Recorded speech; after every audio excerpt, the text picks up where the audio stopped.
I go back and forth on his admission from last week where he said, for the listening audience that didn't hear us play it a couple days ago, he admitted that he moderated a panel a couple years ago and that he intentionally misled on his own feelings when he suggested boys should be allowed to play in girl sports if they say they're trans.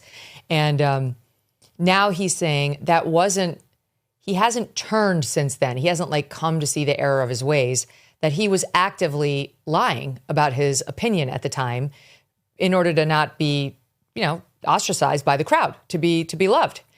And I'm of two minds of it, because on the one hand, it's different. I mean, I've talked many times about some of the segments I did on NBC, which I deeply regret, but I did them we had a bunch of so-called trans children, which is not a thing, on the show in a celebratory way. And we talked about not bullying and being loving and accepting.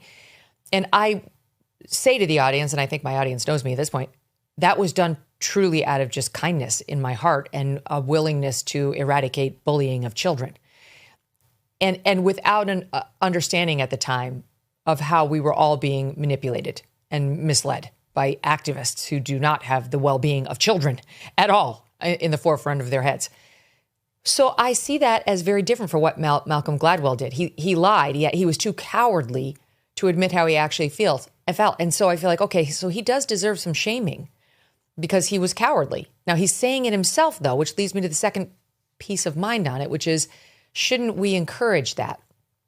Who else is going to come out and admit the folly of their ways, even if the folly was making a terrible, dishonest choice, if we shame all the people who come out and admit that they did this crap?